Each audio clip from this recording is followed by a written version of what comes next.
வாய்ப்பு கிடைச்சா இன்னொரு கல்யாணம் பண்றதுக்கு ரெடியா இருக்கிற இந்த காலத்துல என் ஃப்ரெண்டு உங்களை எந்த சூழ்நிலையிலயும் விட்டுட்டு போக கூடாதுன்னு நினைக்கிறான்னா அந்த அளவுக்கு நீங்க அவன் கூட வாழ்ந்திருக்கீங்கன்னு தெரியுதுங்க.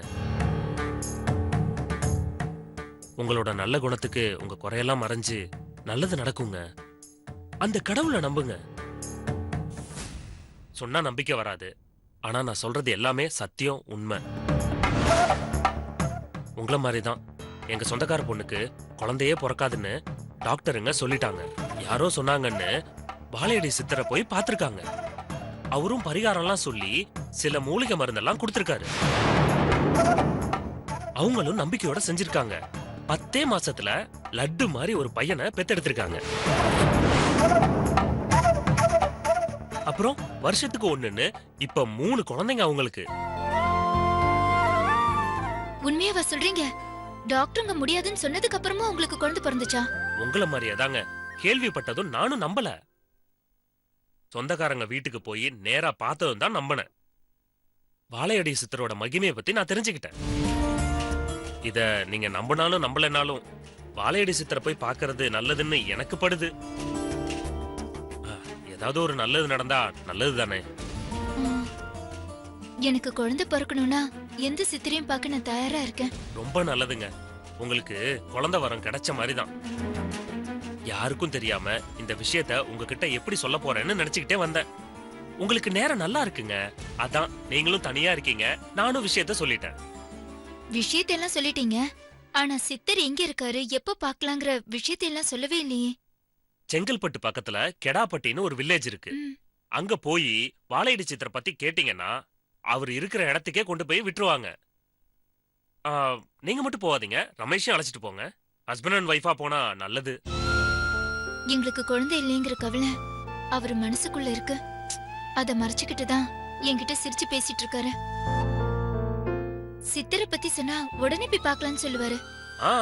ரமேஷ் கிட்ட சித்தரை பத்தி சொல்லுங்க, ஆனா நான் சொன்னதா சொல்லாதீங்க. இந்த விஷயம் உனக்கு எப்படி தெரியும்னு ரமேஷ் கேட்டான்னா என்னால உண்மையை மறைக்க முடியாது.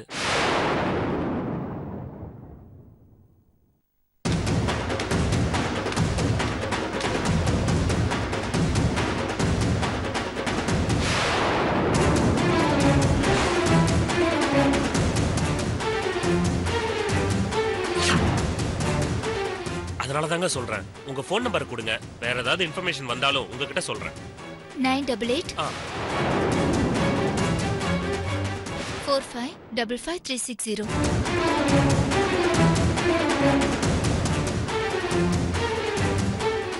சரிங்க, நான் வரேன்.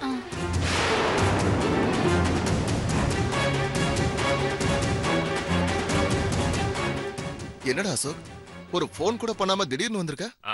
பக்கத்துல ஒரு வேலையா வந்தேன்டா. இன்னைக்கு லீவு தானே, நீ வீட்ல இருப்பேன்னு பாத்துட்டு போலான்னு வந்தேன். ஹே அர்ச்சனா, அவனுக்கு காஃபி ஏதாவது கொடுத்தியா? இல்லங்க, அவர் இப்பதான் வந்தாரு. உங்களை பத்தி தான் விசாரிச்சிட்டு இருந்தாரு. நீயும் கரெக்டா வந்துட்டடா. சரி, நீ உட்காரு. அர்ச்சனா, நீ போய் காஃபி எடுத்துட்டு வா.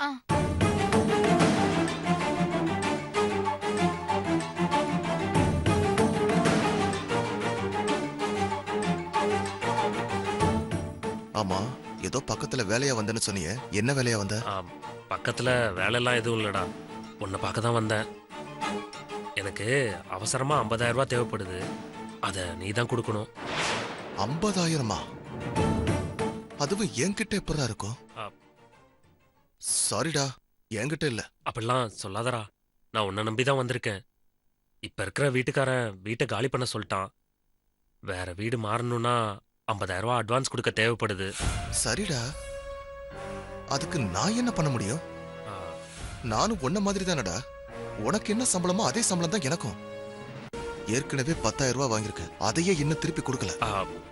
இப்ப 50,000 ரூபாய் குடுறா, பழைய 10,000 சேர்த்து கொடுத்துறேன். டேய் அசோக், அதுக்கெல்லாம் வாய்ப்பே இல்லடா. அவ்வளவு பணத்துக்கு நான் எங்க போவேன்? அப்படிலாம் சொல்லாதடா ரமேஷ். உன்னை விட்டா யாரா எனக்கு ஹெல்ப் பண்ணுவா?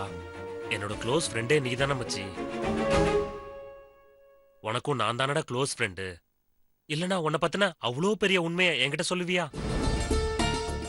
அத இப்ப வரைக்கும் வெளியே சொல்லாம காப்பாத்திட்டு வரேன்டா நானு.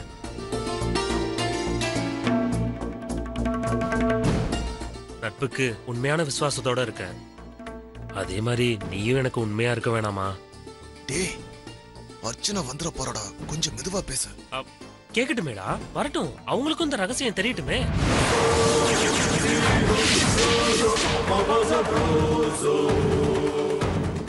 டேய் அசோக், உன்னை ஃப்ரெண்டு நினைச்சு ஷேர் பண்ணா நீ எப்படி பேசுற? டேய், அர்ச்சனா வரடா, அவ முன்னாடி எதுவும் சொல்லாத ப்ளீஸ். என்னங்க? ஆ, அது ஒண்ணும் இல்லைங்க, உங்களுக்கு சொன்னா புரியாது. இது ஆபீஸ் மேட்டர். ஓ, இந்தாங்க. ம்.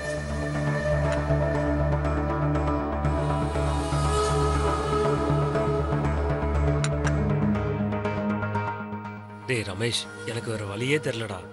நீ நினைச்சனா எனக்கு உதவி பண்ண முடியும். உன்னோட ரகசியத்தை காப்பாத்துற இந்த நண்பனுக்கு உதவி பண்ணேன்டா. இவன் உண்மையிலேயே உதவி கேட்கறானா இல்ல ரகசியம் ரகசியம் சொல்லி பிளாக்மெயில் பண்றானா? இவன் நல்லவனா கெட்டவனா? டேய், உன் நாயகன் டயலாக் மைண்ட் வாய்ஸ் இங்க கேக்குதுடா. நான் உனக்கு மேல பெரிய நடிகன்டா. என்ன ரமேஷ், என்ன வில்ல மாதிரி பாக்குற? கடனாதான்டா கேட்டேன். முடியாதுன்னா விட்டுரு, நான் வேற எங்கேயாவது ட்ரை பண்றேன். இல்ல, ட்ரை பண்றேன், டைம் கொடு. கண்டிப்பா நான் ஏற்பாடு பண்றேன். ரொம்ப தேங்க்ஸ்டா. நம்ம ரெண்டு பேருமே நல்ல நண்பர்கள்டா. அதனால விசுவாசத்தோட பழகுவோம். ம், பணத்துக்கு என்ன பண்ண போறோன்னு கவலையோட வந்தேன்டா. நீ தரேன்னு சொன்னதும் இப்ப ரொம்ப சந்தோஷத்தோட போறேன்டா. சரி, நான் கிளம்புறேன். உன் மிஸ்ஸஸ்ட சொல்லிடு. மறந்துடாத மச்சான், பணம் ரொம்ப முக்கியம். வரேன்.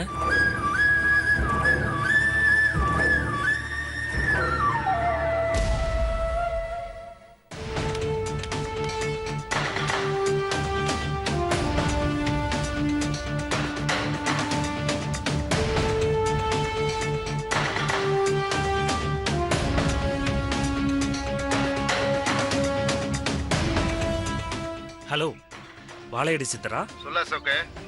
யோ சித்தரே, செம்ம மால் பார்ட்டி சிக்கிருக்கு. குழந்தை இல்லாத மேட்ரு. எவ்வளவு வேணாலும் காசு அடிக்கலாம். பார்ட்டியோட விவரத்தை சொல்லு. பேரு அர்ச்சனா, புருஷன் பேரு ரமேஷ், ஊரு சென்னை. அட இது போதுயா, இனிமே நான் தான் அவங்களுக்கு கடவுள். ஆனா எனக்கு கடவுள் பணம் தான். நீ அடிக்கிறத அடிச்சுக்கோ, ஆனா அதுல என்னோட கமிஷனை கண்டிப்பா கொடுத்துடணும். ஏன்பா, இது வழக்கமா கொடுக்கறது தானே, கவலையப்படாதப்பா, எல்லாம் கரெக்டா உனக்கு வந்து சேர்ந்துரும். சரி, நான் போன் வச்சிடறேன். சரி.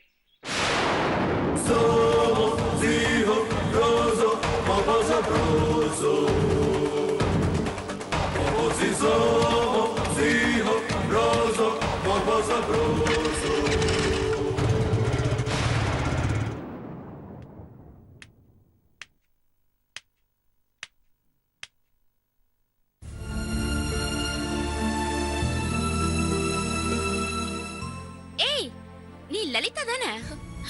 ஆமா. நீங்க தாரணி தானே? பரவாயில்லையே, நல்ல ஞாபகம் வச்சிருக்கியே. உட்காரு. அதை எப்படி மறக்க முடியும்? நான் 10th படிக்கும் போது நீங்க சீனியர்ஸ் எல்லாம் சேர்ந்துக்கிட்டு ஒற்றை குச்சி மாதிரி இருக்கேன்னு சொல்லி என்ன ஓட்டுவீங்கல்ல, அதெல்லாம் மறக்க முடியுமா என்ன? அது எப்படி மறக்க முடியும்? ஆனா அதே மாதிரி நீங்க அன்னைக்கு ஒரு டாக்டரா தான் ஆவேன்னு சொன்னீங்க, அதையும் நான் மறக்கல. இப்ப சொன்ன மாதிரியே டாக்டர் ஆயிட்டீங்க. ஆமா, நீ எப்படி இருக்க? நான் ஒரு ஆபீஸ்ல ஜெனரல் மேனேஜரா இருக்கேன். Very good. ஆமா, அபார்ஷன் பண்ணனும்னு அப்பாயின்ட்மென்ட் வாங்கிருக்கே, யாருக்கு?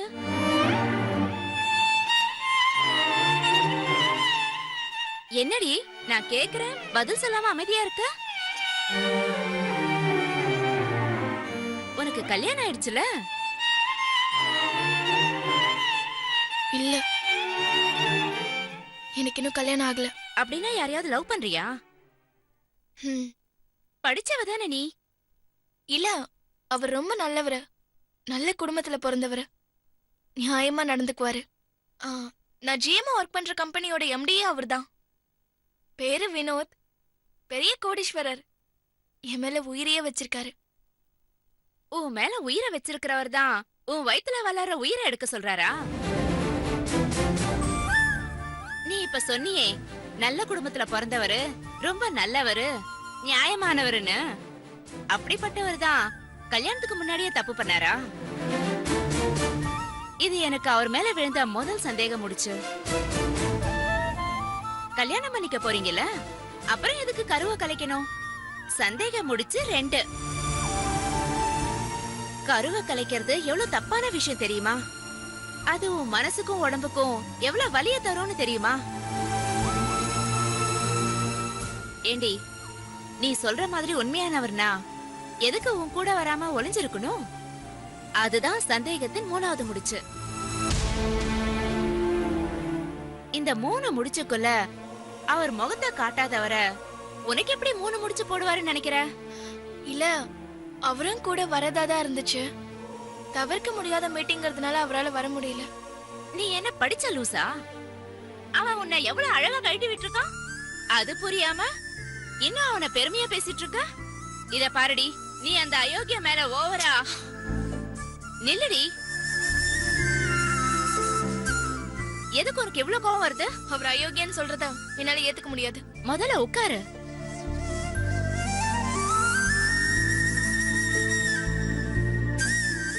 இத பாரு, நீ என்னுடைய ஸ்கூல் ஜூனியர்ங்கிறதுனாலதான் உனக்கு நல்லது செய்யணும்னு நினைக்கிறேன். வினோத் உன்னை காதலிச்சதுக்கும் உன்னை தொட்டதுக்கும் ஆதாரமே உன் வயித்துல வளர்ற குழந்தைதான். அத அழிச்சிட்டனா அவன் அப்புறம் உன்னை ஈஸியா ஏமாத்திருவானே. நீ சொன்ன மாதிரியே அவர் நல்லவரா இருந்தா காதல்ல ஜெயிச்சா எனக்கு சந்தோஷம்தான். காதலுங்கிற பேர்ல இந்த நாட்டுல 100க்கு 10 பேர் இருப்பாங்கல்ல, அதுல நீயே உறுதியா இருந்திருக்கலாம்ல. ஒரு முறை மனச பறி கொடுத்தா மறந்துடலாம். ஆனா இப்ப நீ உன்னையே இல்ல கொடுத்திருக்க, என்ன பண்ணுவ?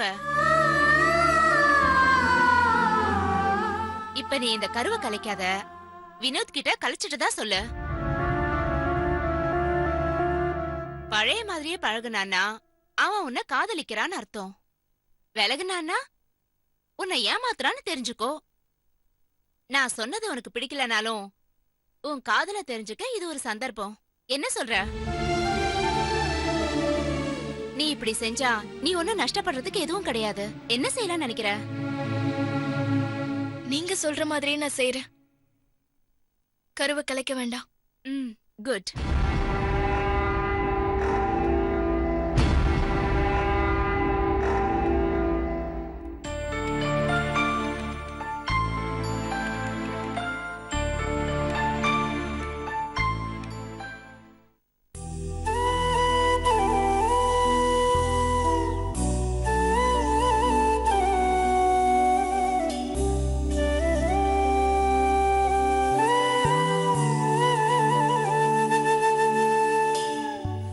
என்னங்க,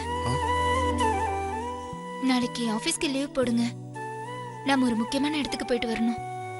லீவு போட்டு போற அளவுக்கு அப்படி என்ன முக்கியமான இடம்?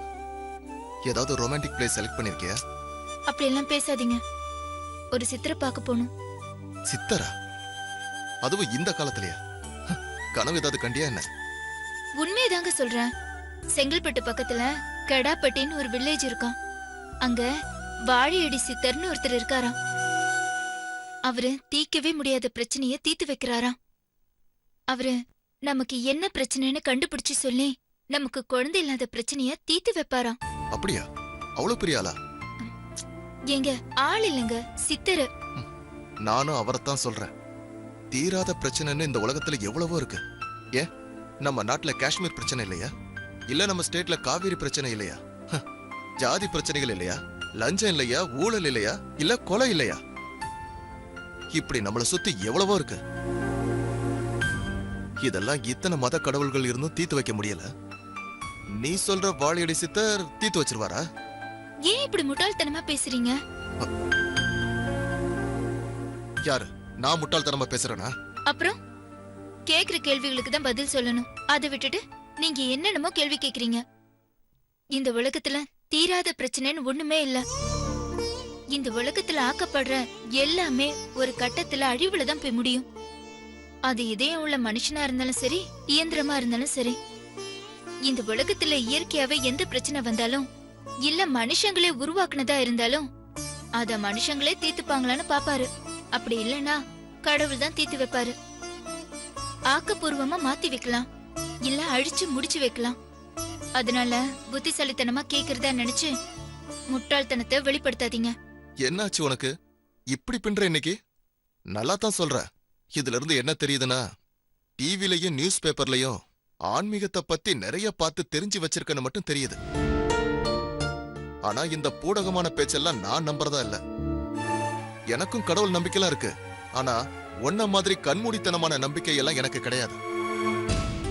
அதுலயும் இந்த சாமியார்கள் சித்தர்கள்னா எனக்கு சுத்தமா நம்பிக்கை கிடையாது அர்ச்சனா. நீங்க நம்புறீங்களோ இல்லையோ அது பிரச்சனை இல்லைங்க. எனக்கு குழந்தை பிறக்க வாய்ப்பு இல்லைன்னு சயின்ஸ் படி டாக்டர் சொல்லிட்டாங்க. ஆனா சித்தரை பார்த்தா குழந்தை கண்டிப்பா பிறக்கும்னு அனுபவப்பட்டவங்க சொல்றாங்க.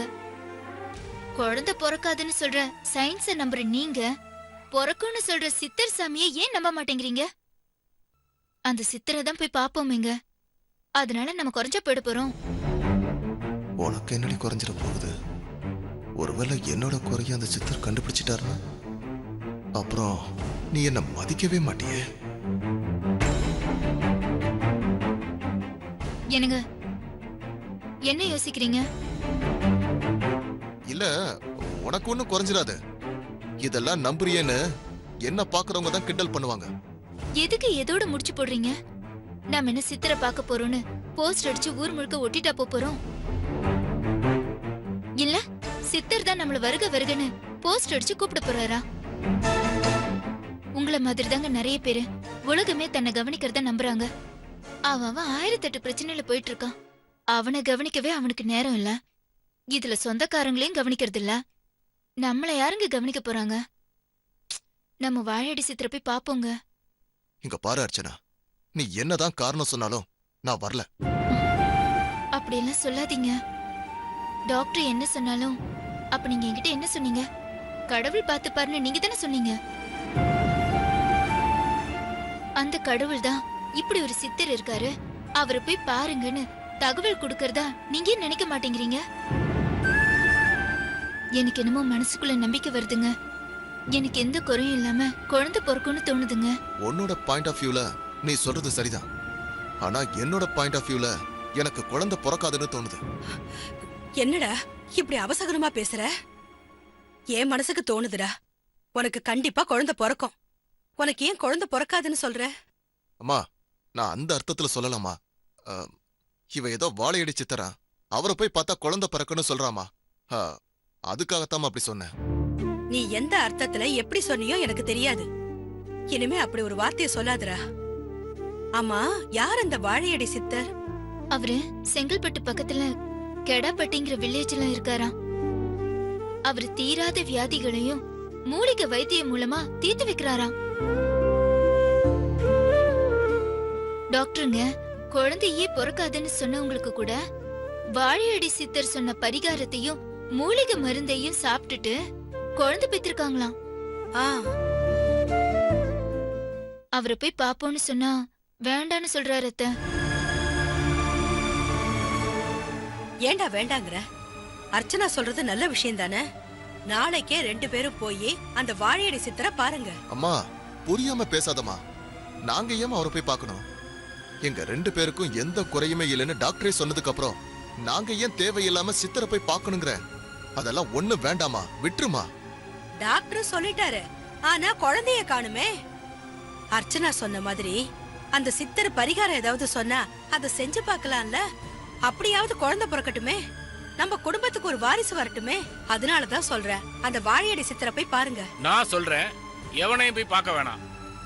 உண்மையான சித்தர் வாழ்ந்த காலம்லாம் எப்போ போயாச்சு. இப்ப தன்னைத்தானே சித்தர்னு சொல்லிக்கிறவன்லாம் சில்ற பசங்க. பணத்துக்காக எல்லா பாவத்தையும் செய்ய துணிஞ்சவனுங்க. ஒண்ணும் தெரியாத அப்பாவி ஜனங்க தான் இந்த மாதிரி போலீஸ் ஆமர்களையும் சித்தர்களையும் நம்பி ஏமாந்துட்டே இருக்காங்க. அதே தப்ப நாமளும் பண்ணுமா என்ன? அதெல்லாம் ஒண்ணு வேணாம். இந்த மாதிரி போலியான ஆளுங்களை நாம என்னைக்குமே என்கரேஜ் பண்ணக்கூடாது.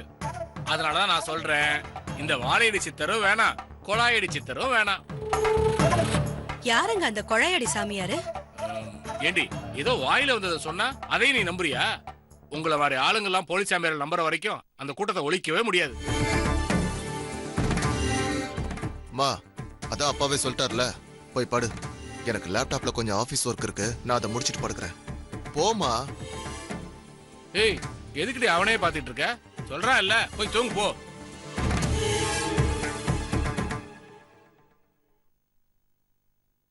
ஏய், உனக்கு வேற தனியா சொல்லணுமா? எனக்கு ஒர்க் இருக்கு, நீ போய் படு. போ அர்ச்சனா.